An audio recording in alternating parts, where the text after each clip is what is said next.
Après plus de 5 décennies de mariage, son mari l'a abandonnée à la veille de Noël pour vivre une passion avec une jeune femme de 22 ans, mais il ne s'attendait pas à ce que la vengeance de son ex soit si dévastatrice. L'histoire suivante est basée sur des faits réels, mais les noms des personnages et des lieux ont été modifiés pour préserver l'identité des auteurs. Si vous aimez ce type de contenu, abonnez-vous à notre chaîne. Merci. Dans le calme d'une soirée paisible, Francine contemplait la vue par la fenêtre de sa résidence, plongée dans de profonds rêveries. Les réflexions se mêlaient aux 50 années de son mariage, marquées par le dévouement, l'affection, l'honnêteté et la fidélité. Elle se demandait si elle avait commis une erreur, se remémorant les 5 enfants qu'elle avait donnés à son mari, dépassant ainsi son désir initial de seulement 3. Chaque pensée était accompagnée d'une nouvelle larme, qui se mêlait à l'eau dans son verre. Alphonse, le mari de Francine, rentrait d'une journée de travail ce soir-là. À 67 ans, Alphonse gérait ses entreprises avec fermeté, ce qui le conduisait souvent à faire de longs voyages. Lors de ces occasions, sa secrétaire, une jeune femme de 22 ans au visage innocent, aux cheveux blonds et à la beauté indéniable, était sa compagnie constante. Francine, dans ses pensées tourmentées, n'avait jamais soupçonné ses escapades. La différence d'âge entre eux ne lui permettait pas d'imaginer qu'une jeune femme aussi charmante que Manon, avec un visage angélique, puisse être impliquée avec son mari. Alors que les larmes persistaient en cette fin d'après-midi, Francine commençait à assembler un puzzle qu'elle n'avait jamais pensé devoir résoudre. À l'arrivée de la nuit, tandis que son épouse achevait les préparatifs du dîner de Noël, Alphonse revint de son voyage avec une expression particulière sur le visage. Francine, percevant la gravité dans son expression, pressentit que quelque chose de sérieux se passait. « Que se passe-t-il, mon amour? Tout va bien avec nos enfants? Y a-t-il un problème dans l'entreprise ?» demanda-t-elle, cherchant à apaiser la tension avec la promesse d'un dîner de Noël préparé de ses mains affectueuses. « S'il te plaît, Francine, garde le silence un instant, » interrompit Alphonse de manière abrupte. Surprise par la brusquerie dans ce ton de voix, quelque chose d'inédit dans leurs plus de 50 ans de mariage, la femme s'assit sur le canapé à côté de lui. « Que se passe-t-il? Explique, s'il te plaît, » supplia Francine. Les ombres projetées par les bougies dansèrent sur les murs tandis que le couple se retrouvait plongé dans une conversation qui changerait le cours de leur longue union. Alphonse, sans détour, révéla franchement. « Je suis complètement amoureux de Manon. Nous allons être ensemble à partir de maintenant. Je sais qu'elle est très jeune, mais c'est une personne incroyable. Elle a un cœur énorme. J'ai beaucoup réfléchi et j'ai décidé de suivre cette voie. Ne pense pas que c'est quelque chose d'impulsif ou une décision prise à la légère. Nous avons été ensemble presque 1 an. » Avec des tremblements dans la voix, Francine demande « Comment peux-tu la choisir désormais ?» répète-t-elle nerveusement. « Comment peux-tu penser que cette relation entre un homme de votre âge, marié, avec 5 enfants et millionnaire, est acceptable? Nous avons été ensemble pendant plus de 50 ans. Je ne t'ai jamais trompé. De plus, j'ai pardonné toutes tes escapades. Tu disais que c'était juste des aventures passagères. Et maintenant, à la veille de Noël, tu me dis que tu vas officialiser ta relation avec cette jeune femme, comme si c'était quelque chose d'acceptable pour ta famille. » Francine était simplement stupéfaite alors que les paroles d'Alphonse résonnaient dans son esprit, faisant s'effondrer le monde qu'elle pensait connaître. « Ce ne peut pas être sérieux, » dit Francine, les larmes inondant à nouveau ses yeux. Alphonse tenta d'expliquer. « Essaie de comprendre. Nous avons tous les deux vécu un mensonge pendant un certain temps, même si nous avons eu nos moments heureux dans la vie. Rien n'est éternel. C'est triste, mais c'est la réalité. J'ai déjà décidé que nous allons nous séparer. Je veux vraiment épouser Manon. » En entendant cela, Francine ressentit un mélange d'incrédulité et de désespoir, alors qu'elle tentait de traiter la bombe émotionnelle qu'Alphonse venait de lâcher dans sa vie. Étourdie, elle pouvait à peine croire ce qu'elle entendait. « C'est juste une blague. Elle pourrait être ta petite fille. Elle n'a Dieu que pour ton argent. Alphonse, tu es trompé, comme tant d'autres fois. Elle va te pomper tout ce que tu as et te laisser dans la misère, » argumenta Francine révoltée. Tandis qu'Alphonse, impassible devant les larmes de sa femme, commençait à faire ses bagages, Francine, maintenant en pleurs silencieux, observait, encore réticente à accepter la réalité des faits. « Je fais cela pour le bien de tous, » déclara Alphonse. « Je veux que tu trouves le bonheur, même si c'est loin de moi. » Sur ces mots, Il partit, laissant Francine seule, sans même toucher au dîner de Noël qu'elle avait préparé avec tant de soin et d'affection.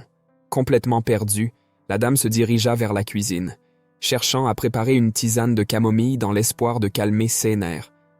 Pendant ce temps, elle se remémorait les moments de joie partagés tout au long de ses plus de 50 ans. Le couple s'était rencontré à l'adolescence, Francine étant une jeune timide issue d'une famille aisée, et Alphonse, fils de la femme de ménage, fréquentant la même école. Grâce à une bourse obtenue par sa mère, Alphonse était constamment la cible de critiques de la part de ses camarades, y compris Francine, en raison de ses vêtements donnés et de livres usés. Cependant, au fil du temps, il a trouvé en elle non seulement une alliée, mais un amour qui semblait durer éternellement. À l'époque, Francine était une fille typiquement riche, gâtée et arrogante, qui se moquait d'Alphonse sous l'influence de ses amis. Au début, elle se voyait comme supérieure, se moquant du comportement de son camarade de classe. Alphonse, quant à lui, supportait ses provocations en silence, conscient de l'importance de l'opportunité que sa mère lui avait offerte dans cette école prestigieuse. Bien que Francine soit une élève compétente, elle n'a jamais atteint le niveau de compétence et de dévouement d'Alphonse. Avec le temps, les sentiments de Francine pour Alphonse sont devenus un véritable roller coaster, comme cela arrive souvent. Cependant, le destin avait d'autres plans pour eux. Un après-midi après avoir participé à la foire aux sciences, Francine se retrouva sans chauffeur pour la ramener chez elle et décida de rentrer à pied, un choix dont elle regretta rapidement. Un homme commença à la suivre, accélérant le rythme de ses pas alors qu'elle essayait de s'échapper. « Pourquoi cette précipitation, ma chère ? Allons discuter un peu, » dit l'homme, plongeant Francine dans la panique. Elle commença à crier à l'aide, mais avant qu'elle ne puisse terminer, l'homme s'effondra inconscient sur le sol. Derrière lui se tenait Alphonse, tenant un morceau de bois dans ses mains tremblantes. Le jeune homme craignait d'avoir ôté la vie à cet homme. Cet acte de courage de la part d'Alphonse a été un tournant dans la relation entre lui et Francine. L'événement traumatisant a été surmonté par cette action héroïque et a permis à Francine de voir la véritable nature de l'homme qu'elle avait ridiculisé pendant si longtemps. Depuis lors, un lien fort s'est établi entre eux, traversant 5 décennies d'amour et de complicité, jusqu'au moment triste que Francine affrontait seule dans sa cuisine. L'ambiance, autrefois paisible, était désormais imprégnée de solitude et de nostalgie. Elle revivait tous les événements de cette journée sans relâche. Francine, encore abasourdie par ce qui s'était passé, regarda Alphonse, surprise et reconnaissante pour avoir peut-être sauvé sa vie. Une expression d'incrédulité se dessina sur son visage, reflétant la vague d'émotion qui l'envahissait. Sans hésiter, elle l'enlaça dans un câlin serré, comme si elle cherchait à s'ancrer dans la réalité après la frayeur. Tous deux, encore sous le choc de ce qui s'était passé, partageaient un mélange de peur et de soulagement, tandis que l'atmosphère autour d'eux semblait retrouver sa normalité. Les cris désespérés de Francine avaient résonné aux alentours, entraînant l'intervention rapide de la police, qui était rapidement arrivée sur les lieux. Heureusement, l'individu qui la poursuivait était simplement momentanément hors d'état de nuire. Emmenés au poste de police pour donner leur déposition, les jeunes ont bénéficié du soutien des parents de Francine et de la mère d'Alphonse. Les parents de la jeune fille, impressionnés par la bravoure du jeune homme, ont exprimé une gratitude éternelle pour l'acte héroïque qu'il avait accompli en faveur de leur fille. Dora, la mère d'Alphonse, était sans voix en réalisant que son seul fils était sain et sauf et avait émergé comme un véritable héros. La fierté maternelle se lisait sur son visage, où les lignes de préoccupation cédèrent la place à un sourire rayonnant. En pleine adolescence, Francine fut profondément touchée par la bravoure d'Alphonse. « Alphonse, excuse-moi pour tout ce que je t'ai fait. J'ai été terrible. Je me sens comme une moins que rien maintenant. Je promets de me racheter, je le jure, » dit-elle, s'approchant et lui déposant un baiser sur la joue. Alphonse rougit, ne sachant pas comment réagir. « Peço desculpa pela confusão. Aqui está a tradução para o francês dos textos que você forneceu. » Avant de quitter le commissariat avec sa mère, Alphonse lâcha à Francine. « Je le referai, tout pour te protéger. » Francine sourit et partit avec ses parents. Dès ce jour-là, ils devinrent des amis inséparables. Les parents de Francine, bien que fortunés, admiraient l'humilité, le dévouement et le courage d'Alphonse. Lorsqu'ils découvrirent qu'il était le meilleur élève de l'école, avec un comportement exemplaire et d'excellentes notes, ils décidèrent d'engager Dora, sa mère comme secrétaire personnelle. De plus, ils prirent en charge les frais de scolarité du garçon. Cette opportunité rendit Dora rayonnante, représentant une amélioration substantielle de ses conditions de vie et de celles de son fils. Au fil du temps, la confiance et la loyauté d'Alphonse, manifestées dans son expression confiante, continuèrent à impressionner les parents de Francine. L'amitié entre eux prospéra, dépassant les attentes, et se consolida comme une véritable union, pleine de vivacité et de gratitude. Cette volte-face ne transforma pas seulement la vie d'Alphonse et de Dora, mais ouvrit aussi un nouveau chapitre dans le parcours de Francine, la rapprochant du garçon et permettant l'épanouissement d'un amour authentique entre eux. Avec le temps, la relation entre Francine et Alphonse évolua vers une histoire d'amour qui surprit tous ceux qui les entouraient. Elle gagna respect et admiration, surtout pour Alphonse, qui fit preuve de courage et d'intégrité. La chute réelle du mariage a eu lieu lorsqu'Alphonse était confronté à un défi professionnel, le choix d'une nouvelle secrétaire. Son assistante fidèle, une dame approchant la soixantaine, était sur le point de prendre sa retraite, créant un vide considérable dans son bureau. Alphonse s'est plongé dans les entretiens, recherchant non seulement des compétences et de l'expérience, mais aussi une connexion spéciale, car la nouvelle secrétaire l'accompagnerait lors de nombreux voyages. Au cours d'une longue après-midi d'entretien, Manon est entrée dans son bureau. Une jeune femme d'une beauté éblouissante, émanant une douceur céleste, n'ayant que 22 ans. De plus, Manon affichait un diplôme universitaire obtenu grâce à son dévouement académique. Alphonse fut enchanté et n'hésita pas à l'embaucher. Manon ne remplissait pas seulement les critères professionnels, mais elle ajoutait également une touche de fraîcheur au bureau d'Alphonse. Sa beauté et sa jeunesse étaient évidentes, créant une dynamique différente sur le lieu de travail. L'entrepreneur, quant à lui, pensait avoir fait un choix judicieux, convaincu que la nouvelle secrétaire serait un ajout précieux à son équipe. Rayonnante d'avoir décroché le poste, Manon apportait avec elle une histoire quelque peu triste, issue d'une famille modeste. Elle a grandi avec l'absence de son père et portait le poids de l'amertume de sa mère, qui injustement la blâmait pour le départ de son mari. Dès son plus jeune âge, Manon a appris que la vie exigeait force et détermination. Ce trait naturellement beau attirait l'attention des hommes, qui lui offraient des fleurs et des cadeaux. Désillusionnée par la figure paternelle, elle gardait son cœur fermé, méfiante que tous les hommes suivraient les pas de son père. Malgré la maladie de sa mère, Manon nourrissait pour elle un amour profond, comprenant les douleurs et les ressentiments que la vie avait imposés à cette femme. Cette compréhension l'incitait à prendre soin de sa mère avec tendresse, même face aux adversités que la vie lui présentait. Utilisant sa sagacité, Manon commença à mettre en pratique sa stratégie. Peu de temps après avoir été embauchée par Alphonse, elle réalisa qu'elle n'aurait pas de difficulté à le conquérir, car son nouveau patron fut immédiatement enchanté par la jeune femme. Alphonse insistait pour l'avoir à ses côtés lors de ses déplacements professionnels, se réjouissant de la voir s'amuser. Il se donnait même la peine de trouver les traitements les plus efficaces pour la mère de Manon. Cependant, cela ne satisfaisait pas entièrement Manon. Son désir allait au-delà de simples rencontres furtives pendant les voyages. Elle aspirait à devenir l'épouse d'Alphonse, non seulement en tant que secrétaire, mais aussi comme sa compagne dans la vie. Déterminée à atteindre ses objectifs, elle confronta Alphonse au sujet de ses sentiments. L'expression sur le visage de Manon révélait un mélange de confiance et d'anxiété alors qu'elle abordait Alphonse. Ses yeux brillaient d'espoir pour une réponse positive. En revanche, Alphonse, bien qu'il restât enchanté, semblait surpris par l'audace de Manon d'aborder le sujet de manière aussi directe. Le cadre de cette confrontation émotionnelle était un luxueux bureau, avec des meubles imposants et des fenêtres permettant à la douce lumière du crépuscule de pénétrer. La tension dans l'air était palpable, comme si les murs de l'endroit absorbaient le drame de la situation. Manon, avec sa posture ferme, exposait ses aspirations, révélant à Alphonse un aspect de sa personnalité qui était jusqu'alors caché. Elle ne cherchait pas seulement l'enchantement momentané, mais une connexion plus profonde et durable. Cet échange de confessions et de désirs était loin d'être une simple conversation banale entre un patron et son employé.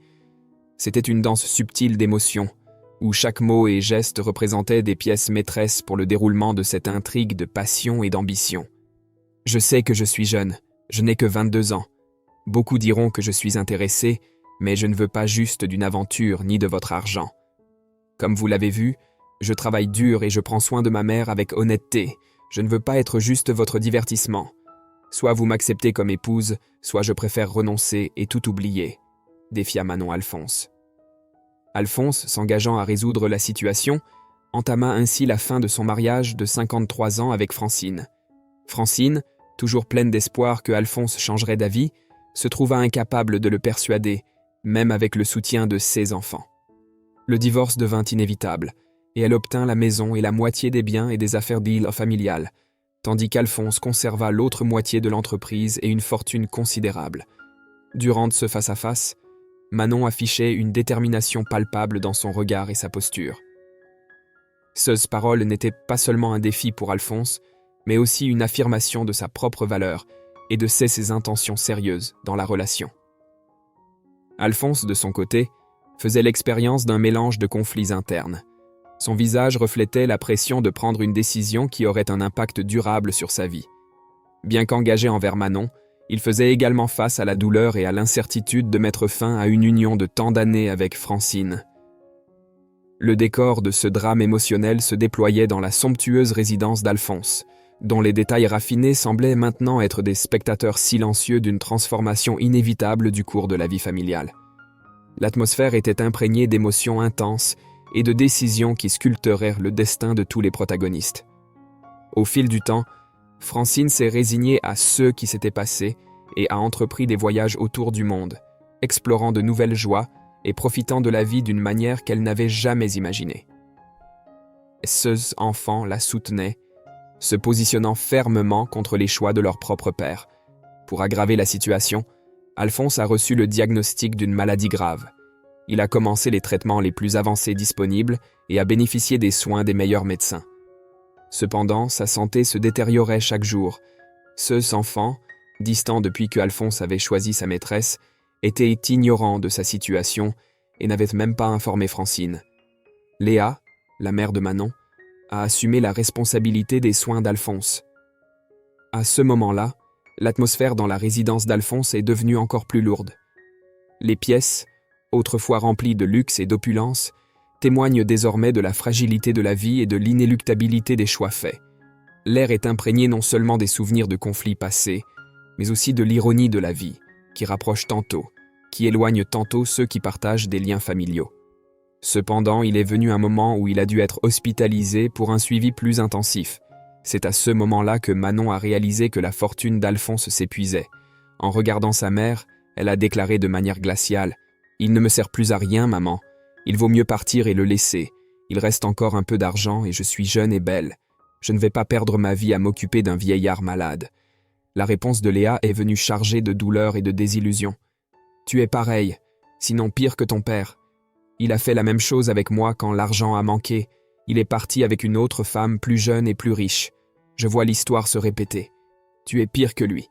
Va-t'en et ne reviens pas, car tu n'es plus ma fille. » Le visage de Manon reflète une froideur calculée alors qu'elle prononce ces mots, révélant une insensibilité surprenante face à la situation d'Alphonse. En même temps, Léa, les yeux embués de larmes, exprime la profonde tristesse de celle qui voit l'histoire se répéter d'une manière cruelle et douloureuse. L'atmosphère, désormais marquée par la trahison et la déception, devient le théâtre d'une conclusion amère et irrévocable. Ces mots ont marqué un tournant dans la relation entre Manon et sa mère.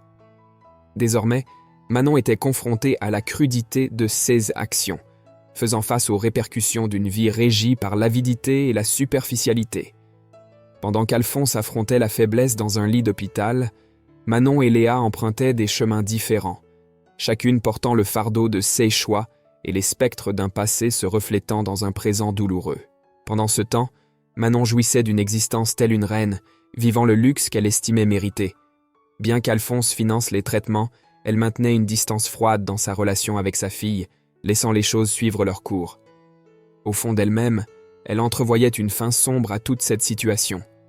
Manon, désormais unie à Alphonse par le mariage, était au sommet de ses désirs.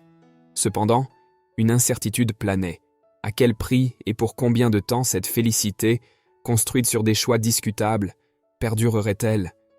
La jeune femme avait un accès direct à une vaste fortune, et avec ce pouvoir entre ses mains, elle se livrait à un style de vie somptueux. Elle dépensait sans retenue dans des fêtes exubérantes, des voyages extravagants, des pièces de créateurs et des accessoires de valeur astronomique. Pourtant, l'éclat de cette vie opulente masquait les ombres qui s'accumulèrent dans les coins, nourrissant l'inquiétude qui résidait au fond de Manon. Pour Manon, le ciel n'était pas une limite. Cependant, elle a sous-estimé l'imprévisibilité de la fortune. La richesse d'Alphonse a commencé à s'évaporer rapidement, et le magnat a connu une transition brutale vers une vie plus ordinaire. Bien que ces entreprises génèrent encore des bénéfices, ce n'était pas suffisant pour soutenir le train de vie extravagant des dépenses de sa nouvelle épouse.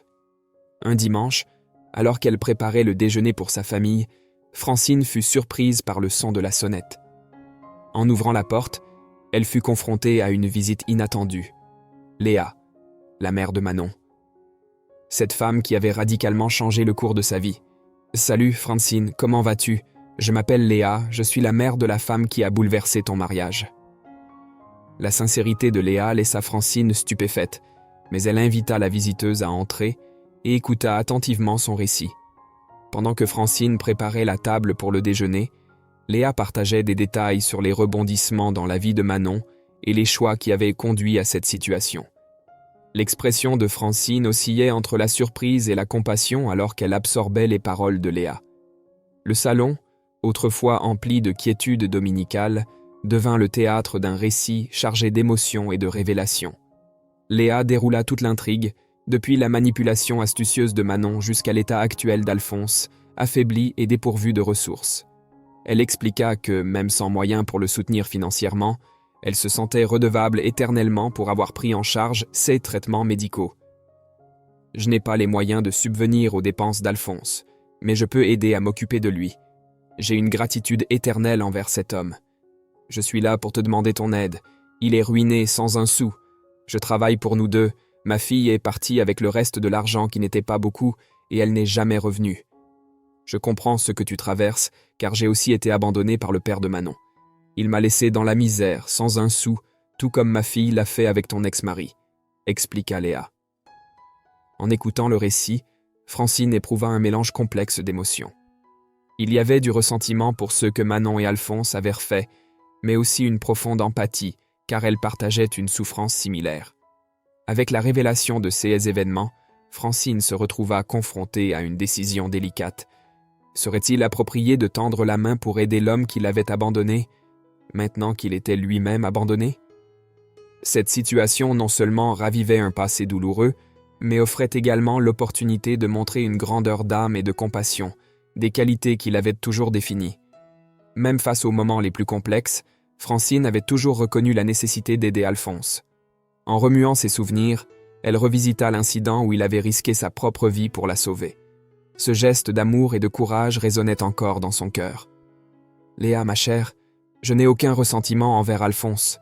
Au contraire, je l'aime toujours profondément. Il est le père de mes enfants et a été mon sauveur. Sans lui, seul Dieu sait ce qui me serait arrivé. Il reste le propriétaire de mon cœur et je l'ai pardonné depuis longtemps.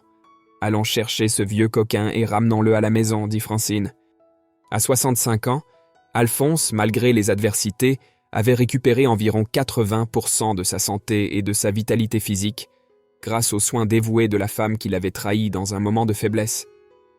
Les larmes aux yeux, Alphonse demanda à Francine pourquoi elle l'avait aidé. Avec sérénité, elle répondit « Parce que tu as toujours été à mes côtés, même quand j'étais impitoyable envers toi à l'école. Je t'aimais déjà, mais je ne pouvais pas accepter que j'étais amoureuse d'un garçon modeste. Tu as sauvé ma vie, Alphonse. Alors, c'est ma manière de te rendre l'appareil. » L'expression dans les yeux de Francine était un mélange de nostalgie et de gratitude, révélant la complexité de ses sentiments. Son visage, désormais illuminé par les souvenirs du passé, affichait une tendresse qui contrastait avec la dureté de ses jours d'école. Les traits qui autrefois dénotaient l'indifférence s'adoucissaient maintenant, mettant en évidence la maturité que le temps avait apportée. Cette attitude marquante de Francine révélait la profondeur de son caractère et le pouvoir transformateur de l'amour. Au milieu de circonstances difficiles, la maison de Francine était devenue un véritable foyer, où le passé, avec toutes ses douleurs et ses joies, trouvait le pardon dans le présent, soulignant que ce qui importait vraiment était l'amour pour la famille. En accueillant Alphonse, Francine transmettait non seulement des paroles de pardon, mais un geste de réconciliation qui résonnait avec la sagesse acquise au fil des ans. Esseuses mains, tandis qu'elles essuyaient les larmes d'Alphonse, exprimèrent la compassion et l'accueil.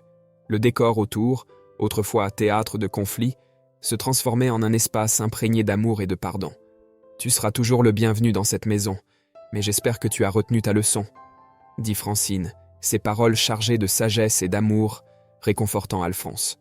Le geste de sécher ses larmes non seulement soulageait la douleur visible dans ses yeux, mais symbolisait également le processus de guérison qui se déroulait entre ces murs, où le pardon surpassait les blessures du passé.